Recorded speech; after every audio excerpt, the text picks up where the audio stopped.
నమస్కారం, welcome to NSN news. నేను మీ బాలు సిరినేని.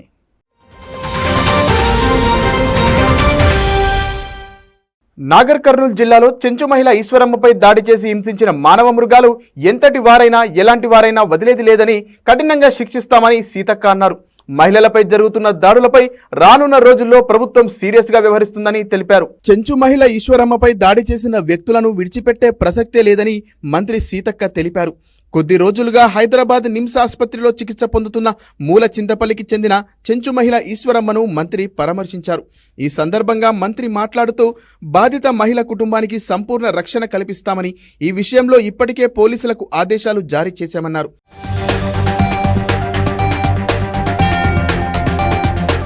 అదేవిధంగా ఐటీడీఏ, ఎస్సీ, ఎస్టీ శాఖల నుంచి 4 లక్షల ఆర్థిక సాయం ప్రకటించామన్నారు. దీంతో పాటు ఉమెన్ అండ్ చైల్డ్ వెల్ఫేర్ నుంచి 25,000 చెక్కును ఈశ్వరమ్మ కుటుంబ సభ్యులకు అందజేశారు.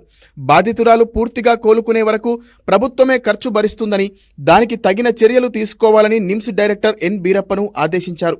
తన మామ నాగయ్య అనుమానాస్పదంగా చనిపోయాడని ఈశ్వరమ్మ మంత్రికి తెలపడంతో సమగ్ర విచారణ జరపాలని అధికారులను ఆదేశించారు. దీంతో పోలీసులు రంగంలోకి దిగి కొల్లాపూర్ పరిధిలో ఖననం చేసిన శవాన్ని బయటకు తీసి రీపోస్టుమార్టం నిర్వహించారు.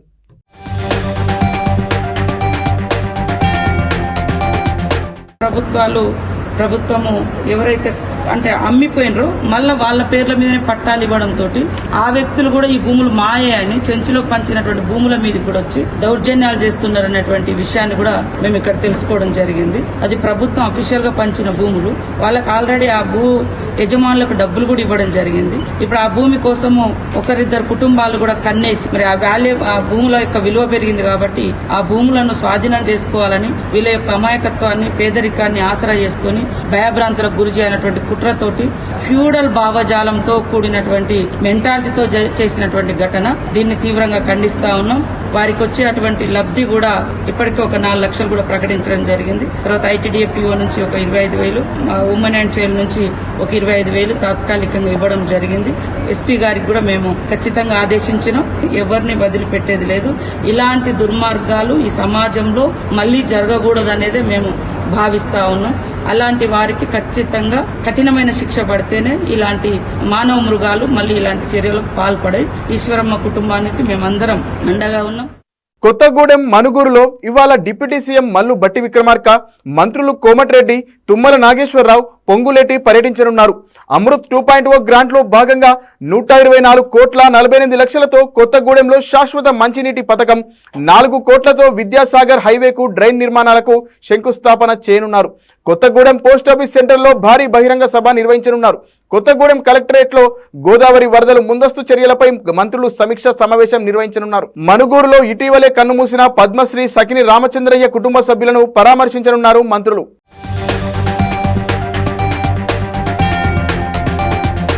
తెలంగాణకు గవర్నర్ గా పనిచేస్తున్న సిపి రాధాకృష్ణన్ ను పూర్తి స్థాయి గవర్నర్ గా కొనసాగించే అవకాశం ఉంది. జార్ఖండ్ గవర్నర్ గా కొనసాగుతున్న రాధాకృష్ణన్ ప్రస్తుతం తెలంగాణ, పుదుచ్చేరికి ఇన్ఛార్జిగా ఉన్నారు. ఆయన పూర్తి స్థాయి గవర్నర్ గా కొనసాగాలని కోరుకుంటున్నట్లు సమాచారం. తెలంగాణ గవర్నర్ గా పనిచేసిన తమిళిసై లోక్సభ ఎన్నికల్లో పోటీ చేసేందుకు రాజీనామా చేశారు.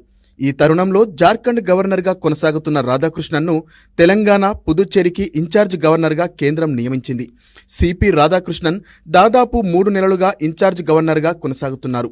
ఈయననే తెలంగాణకు పూర్తిస్థాయి గవర్నర్ గా కొనసాగించే అవకాశం ఉందని తెలుస్తోంది. దీనిపై కేంద్ర ప్రభుత్వం నిర్ణయం తీసుకోవాల్సి ఉంది.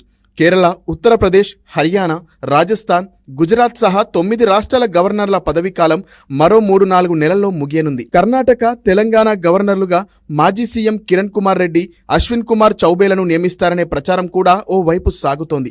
హర్యానా, మహారాష్ట్రలో అసెంబ్లీ ఎన్నికలు ముగిసిన తర్వాత లేదా అంతకన్నా ముందే గవర్నర్ల నియామకాలు చేపట్టవచ్చనే సమాచారం మనుగడలో ఉంది. ఎంపీలుగా అవకాశం దక్కని వారిని ఈ రాష్ట్రాలకు గవర్నర్లుగా నియమించే అవకాశం ఉంది. అంతకుముందు పలు రాష్ట్రాలకు తెలంగాణ నుంచి సీనియర్ నేతలు విహెచ్ విద్యాసాగర్ రావు, బండారు దత్తాత్రేయ, ఎన్ ఇంద్రసేనారెడ్డిలను గవర్నర్లుగా కేంద్రం నియమించింది. విద్యాసాగర్ రావు పదవీకాలం పూర్తి చేసుకుని స్వరాష్ట్రానికి తిరిగి రాగా మరో 2 గవర్నర్లుగా పనిచేస్తున్నారు.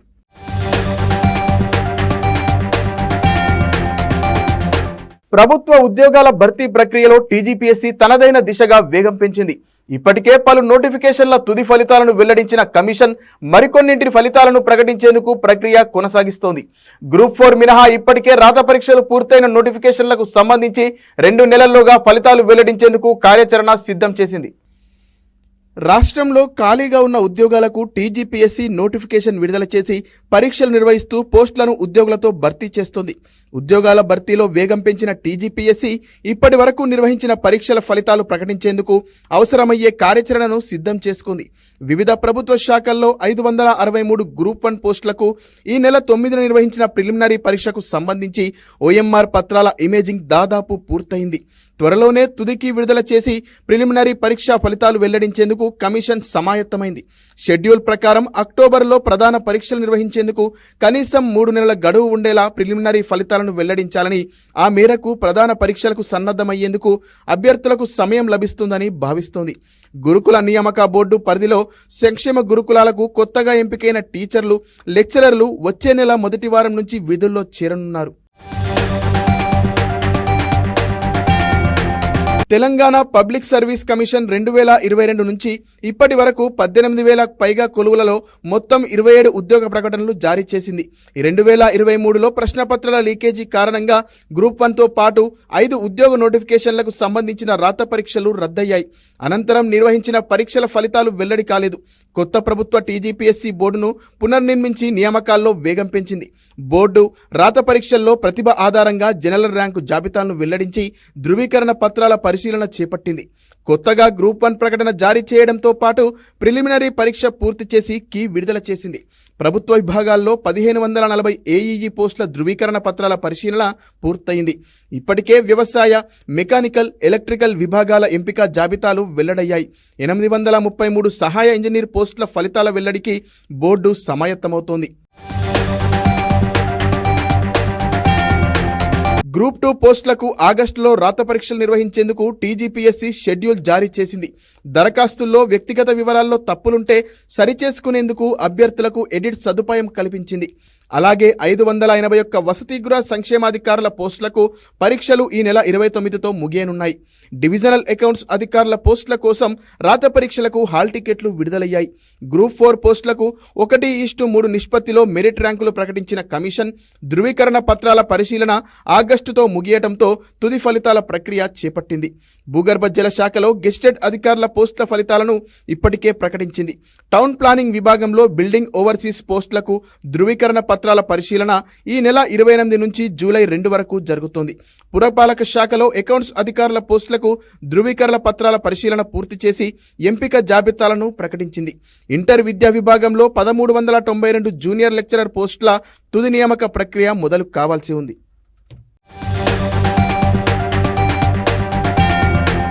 తెలంగాణ ఆషాఢ మాసం బోనాల కోసం రాష్ట్ర ప్రభుత్వం 20 కోట్ల రూపాయల నిధులను కేటాయించినట్లు దేవాదాయ శాఖ మంత్రి కొండ సురేఖ తెలిపారు. గోల్కొండ కోటలో బోనాలను జరుపుకోవడానికి వచ్చే భక్తులకు ఎలాంటి ఇబ్బందులు కలగకుండా అధికారులు అన్ని రకాల ఏర్పాట్లు చేయాలని అధికారులను ఆదేశించారు. తెలంగాణ ఆషాఢ మాసం గోల్కొండ కోట జగదాంబిక ఎల్లమ్మ ఆలయంలో నెల రోజుల పాటు జరిగే బోనాల నిర్వహణపై సెక్రటరీ కార్యాలయంలో ప్రభుత్వ శాఖల అధికారులతో మంత్రి సురేఖ, జిల్లా ఇన్ఛార్జి మంత్రి పొన్నం ప్రభాకర్ సన్నాహక సమావేశం నిర్వహించారు. ఈ సందర్భంగా ఆమె మాట్లాడుతూ గోల్కొండ బోనాలను అత్యంత వైభవంగా నిర్వహించడానికి ప్రభుత్వం కృషి చేస్తుందని వెల్లడించారు. ఈ ఏడాది తెలంగాణ దశాబ్ది వేడుకల సందర్భంగా బోనాల ఉత్సవాలను పెద్ద ఎత్తున నిర్వహించడానికి సీఎం నిధులను కేటాయించారని పేర్కొన్నారు. సమావేశానికి హాజరు కాని అధికారులపై మంత్రి తీవ్రంగా మండిపడ్డారు.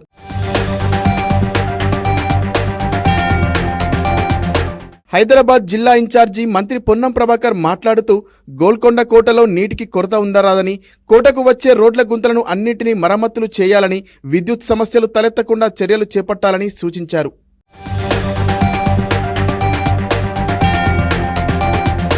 హైదరాబాద్ మహానగరపాలక సంస్థ జీహెచ్ఎంసీ కొత్త కమిషనర్ గా అమ్రాపాలి బాధ్యతలు స్వీకరించారు. పూర్వ కమిషనర్ రొనాల్డ్ రోస్ జీహెచ్ఎంసీ ప్రధాన కార్యాలయంలో ఆమెకు బాధ్యతలు అప్పగించారు. రొనాల్డోస్ ఇటీవల సెలవుపై వెళ్లడంతో కొన్నాళ్లు ఇన్ఛార్జి బాధ్యతలు నిర్వహించిన అమ్రపాలిని రాష్ట్ర ప్రభుత్వం పూర్తిస్థాయి బల్దియా కమిషనర్ గా నియమించింది. జీహెచ్ఎంసీకి తొలి మహిళా కమిషనర్ గా అమ్రపాలి కావడం విశేషం. అమ్రపాలి బాధ్యతలు స్వీకరించడంతో పలువురు జీహెచ్ఎంసీ ఉన్నతాధికారులు మర్యాదపూర్వకంగా కలిసి శుభాకాంక్షలు తెలిపారు. జీహెచ్ఎంసీలో ఈవీడీఎం డైరెక్టర్ గా రంగనాథ్ బాధ్యతలు చేపట్టారు.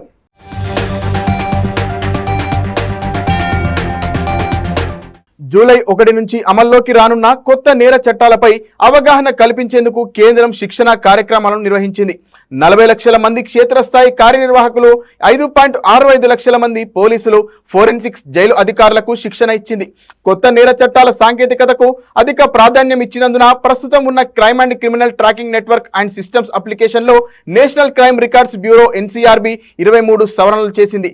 దీని కింద దేశంలోని ప్రతి పోలీస్ స్టేషన్లో ఇప్పుడు అన్ని కేసులు నమోదయ్యాయని ప్రభుత్వ వర్గాలు తెలిపాయి.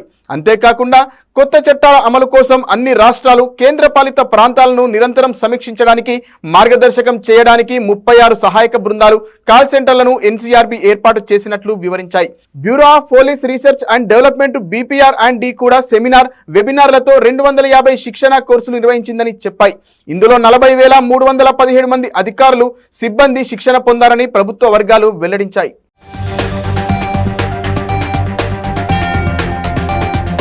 టీడీపీ కూటమి ఎన్నికల మేనిఫెస్టో హామీ మేరకు వచ్చే నెల 1వ తేదీన ఇంటి వద్దనే పింఛన్లు అందజేస్తామని రాష్ట్ర బీసీ సంక్షేమ శాఖ మంత్రి సవిత అన్నారు. రాష్ట్ర వ్యాప్తంగా పింఛన్దారులను జగన్ మోసగించారని, అధికారంలోకి వస్తే పింఛన్ 3,000 ఇస్తామని హామీ ఇచ్చి నిలబెట్టుకోలేదని విమర్శించారు. శ్రీ సత్యసాయి జిల్లా పెనుగొండలో 50 లక్షలతో కొనుగోలు చేసిన కాంపాక్ట్ వాహనాన్ని ఆమె స్వయంగా నడిపి ప్రారంభించారు. సీఎం చంద్రబాబు హామీ మేరకు పెంచిన పింఛన్ 4,000, 3 నెలలకు సంబంధించి 1000 చొప్పున కలిపి మొత్తం 7,000 పింఛన్దారులకు అందజేస్తామని మంత్రి అన్నారు.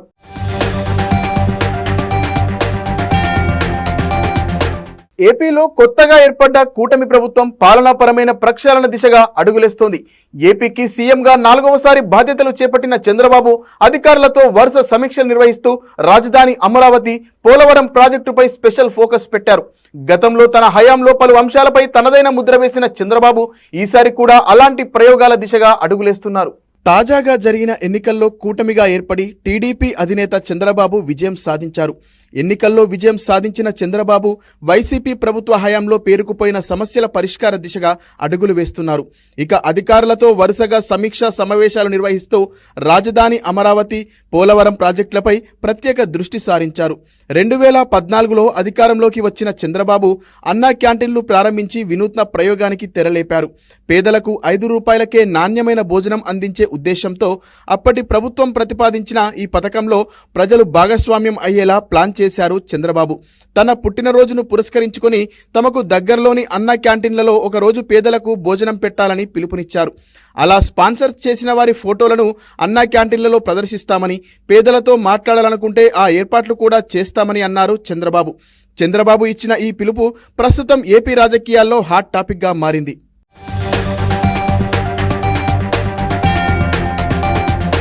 వాలంటీర్లను తొలగించాలని ఏపీ హైకోర్టులో పిటిషన్ దాఖలైంది.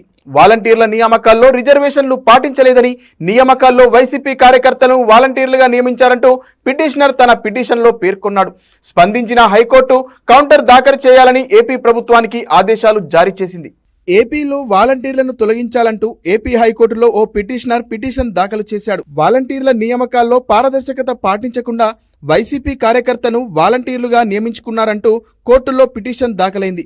రాష్ట్రంలో 50 కుటుంబాలకు ఒక వాలంటీర్ చొప్పున రాష్ట్ర వ్యాప్తంగా 2,65,000 మంది వాలంటీర్లను నియమించింది ప్రభుత్వం. వీరికి నెలకు 5,000 రూపాయల చొప్పున గౌరవ వేతనం అందజేసింది. అయితే వైసీపీ కార్యకర్తలనే వాలంటీర్లుగా నియమించుకున్నారని, ప్రజాధనం దోచిపెడుతున్నారని తీవ్రంగా విమర్శించిన టీడీపీ ఎన్నికల్లో వాలంటీర్ల ప్రమేయం లేకుండా ఈసీపై ఒత్తిడి తెచ్చి విజయం సాధించింది. వైసీపీ కార్యకర్తల నియామకాలకు సంబంధించి కౌంటర్ దాఖలు చేయాలని ఏపీ ప్రభుత్వానికి ఆ రాష్ట్ర హైకోర్టు ఆదేశాలు జారీ చేసింది. ఇదే సమయంలో తాము అధికారంలోకి వస్తే వాలంటీర్లకు నెలకు 10,000 పంపిణీ చేస్తామని హామీ ఇచ్చారు చంద్రబాబు. అంతకుముందు తమ గౌరవ వేతనం పెంచాలని ఎంత ఒత్తిడి తెచ్చినా వైసీపీ ప్రభుత్వం పట్టించుకోలేదనే కోపంతో ఉన్న చాలామంది వాలంటీర్లు టీడీపీ పట్ల ఆకర్షితులయ్యారు. ఏపీలో వాలంటీర్ల భవిష్యత్ ప్రశ్నార్థకంగా మారిందా? కొత్త ప్రభుత్వం ఈ వ్యవస్థను కొనసాగిస్తుందా? కొనసాగించినా ఇప్పుడున్న వారికే మళ్లీ అవకాశం ఇస్తుందా లేదా అన్నది చర్చకు దారితీస్తోంది. ఎన్నికల ముందు రాజకీయ దుమారానికి దారితీసిన వాలంటీర్ల వ్యవస్థపై ఎన్డీఏ ప్రభుత్వం ఎలాంటి స్టెప్ తీసుకుంటుందనేది ఆసక్తి రేపుతోంది. కొత్త ప్రభుత్వ విధానం ప్రకారం వాలంటీర్లు కొనసాగుతారా లేరా అన్నది ఒక ఎత్తైతే, ఎన్నికల ముందు వైసీపీ నేతల ఒత్తిడితో రాజీనామా చేసిన 1,08,000 మంది భవిష్యత్ అగమ్య గోచరంగా తయారైంది. దేశంలో 50% పైగా వయోజనులు తగినంత శారీరక శ్రమ చేయడం లేదని అధ్యయనంలో వెల్లడైంది. 2022లో 50% మంది పెద్దల్లో తగినంత స్థాయిలో శారీరక చురుకుదనం కనిపించలేదని the lancet global health journal ఓ నివేదిక విడుదల చేసింది. పురుషులతో పోల్చుకుంటే మహిళల్లో ఈ సమస్య 14% ఎక్కువగా ఉందని పేర్కొంది. భారత్లో దాదాపు 57% మంది మహిళలలో తగినంత శారీరక శ్రమ లేదని వెల్లడించింది. ప్రపంచవ్యాప్తంగా వయోజనుల్లో 3/1% అంటే దాదాపు 31.3% మంది తగినంత శారీరక శ్రమ చేయడం లేదని తేలింది. శారీరక శ్రమ చేయకపోతే మధుమేహం, గుండె జబ్బు, రక్తపోటుతో సహా అసంక్రమిత వ్యాధులు వచ్చే ప్రమాదం ఉందని ది లాన్సెట్ హెచ్చరించింది. వారానికి కనీసం 150 నిమిషాల పాటు మితమైన తీవ్రతతో కూడిన శారీరక శ్రమ లేదా వారానికి 75 నిమిషాలు తీవ్రతతో కూడిన శారీరక శ్రమ చేయకపోతే వారిని తగిన శారీరక శ్రమ చేయని వారిగా పరిగణిస్తారు. హైదరాబాద్లో పలు చోట్ల ఇవాళ తాగునీటి సరఫరాకు అంతరాయం కలుగుతుందని జలమండలి తెలిపింది. హైదరాబాద్కి తాగునీరు సరఫరా చేసే Krishna drinking water supply scheme phase 2లోని కోదండాపూర్ పంప్ హౌస్లో 2వ పంపు ఎన్ఆర్వి వాల్వ్ మరమ్మతులకు గురైనట్లు జలమండలి పేర్కొంది. అత్యవసరంగా నీటి సరఫరా నిలిపివేసే పరిస్థితి ఏర్పడిందని తెలిపింది. యుద్ధ ప్రాతిపదికన మరమ్మతులు జరుగుతున్నాయని, పనులు పూర్తయిన వెంటనే యథావిధిగా నీటి సరఫరా పునరుద్ధరిస్తామని స్పష్టం చేసింది. కొన్ని చోట్ల తాగునీటి సరఫరా పూర్తిగా అంతరాయం కలుగుతుందని, మరికొన్ని చోట్ల పాక్షిక అంతరాయం ఏర్పడుతుందని జలమండలి వెల్లడించింది. తాగునీటి అంతరాయం కలిగే ప్రాంతాల్లో ప్రజలు నీటిని పొదుపుగా వాడుకోవాలని జలమండలి సూచించింది. దేశ మాజీ ఉప ప్రధాని ఎల్కే అద్వానీ ఢిల్లీలోని ఎయిమ్స్ ఆసుపత్రిలో చేరారు. ఎయిమ్స్ యూరాలజీ విభాగం ప్రొఫెసర్ డాక్టర్ అమలేష్ సేత్ ఆయనకు చికిత్స అందిస్తున్నారు. ఆయన క్షేమంగా ఉన్నారని కుటుంబ సభ్యులు తెలిపారు. 96 ఏళ్ల లాల్ కృష్ణ అద్వానీ వయస్సు సంబంధిత సమస్యల దృష్ట్యా ముందు జాగ్రత్త చర్యగా ఆయనను ఆసుపత్రిలో చేర్చారు. ఇటీవల లోక్సభ ఎన్నికల ఫలితాల తర్వాత బీజేపీ సీనియర్ నాయకులు లాల్ కృష్ణ అద్వానీని కలిశారు. ఈ ఏడాది మార్చి 30న ఎల్కే అద్వానీని భారతరత్నతో సత్కరించిన సంగతి తెలిసిందే. అద్వానీ వయస్సు క్షీణిస్తున్న ఆరోగ్యాన్ని దృష్టిలో ఉంచుకొని ప్రధాని మోదీ సమక్షంలో రాష్ట్రపతి ద్రౌపది ముర్ము ఈ సన్మానాన్ని ఆయన నివాసంలో ప్రదానం చేశారు. చంద్రుడిపైకి వెళ్లి వచ్చేందుకు భవిష్యత్తులో మానవ ప్రయోగాల కోసం భారీ పేలోడ్ సామర్థ్యం ఉన్న రాకెట్లను అభివృద్ధి చేయాల్సిన అవసరం ఉందని ఇస్రో చైర్మన్ సోమనాథ్ అన్నారు. ఉపగ్రహ ప్రయోగాన్ని దేశీయంగా మరింత డిమాండ్ను సృష్టించాల్సిన అవసరం ఉందని ఆ దిశగా కృషి చేస్తున్నామని సోమనాథ్ తెలిపారు. రానున్న రోజుల్లో మానవ ప్రయోగాల కోసం పెద్ద ఎత్తున రాకెట్లను అభివృద్ధి చేయాలని ఇస్రో చైర్మన్ సోమనాథ్ తెలిపారు. ఇండియా స్పేస్ కాంగ్రెస్ 2024లో ఆయన మాట్లాడుతూ భారత ఉపగ్రహ ప్రయోగ మార్కెట్తో తగినంత దేశీయ డిమాండ్ లేదన్నారు. శాటిలైట్ టెక్నాలజీ అప్లికేషన్పై మరింత పనిచేసి డిమాండ్ను పెంచవచ్చని తెలిపారు. పెద్ద కంపెనీలు స్పేస్ సెక్టార్ రంగంలోకి రావాలనుకుంటున్నాయని, అయితే సమయపాలనపై ఆందోళన చెందుతున్నాయన్నారు. ఇక్కడికి వచ్చి సౌకర్యాలు ఏర్పాటు చేయాలనుకునే సంస్థలతో మాట్లాడిన సమయంలో వారంతా అందుకు సిద్ధంగా ఉన్నారని సోమనాథ్ తెలిపారు. భారీ ప్రాజెక్టుల్లో పెద్ద ఎత్తున పెట్టుబడులు పెట్టేందుకు ఇన్వెస్టర్లను ఒప్పించడం పెద్ద సవాలేనని ఇస్రో చైర్మన్ అన్నారు.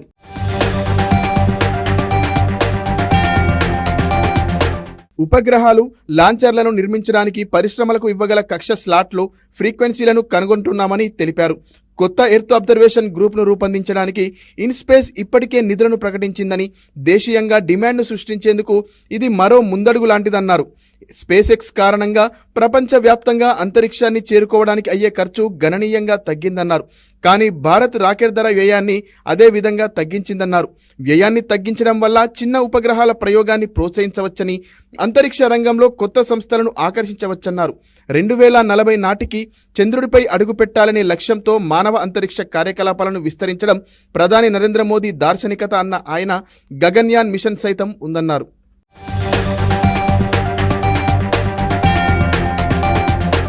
రాష్ట్రంలోకి ముందస్తుగానే వచ్చిన నైరుతి రుతుపవనాలు ప్రస్తుతం నెమ్మదించాయి.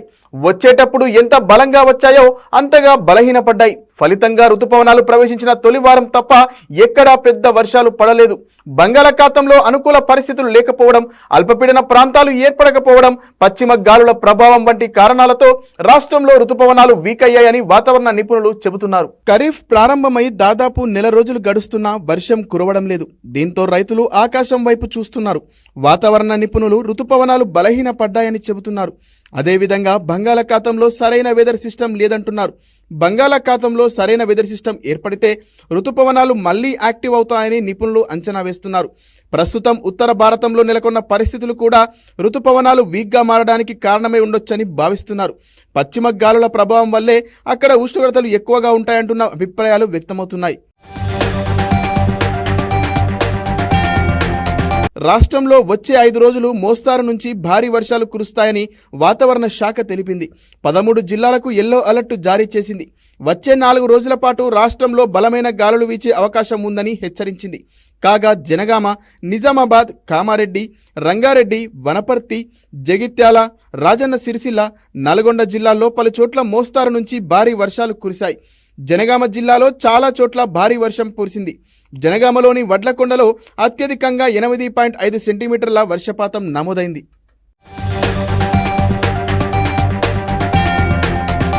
మరిన్ని వార్తలతో మళ్ళీ కలుద్దాం. నమస్కారం.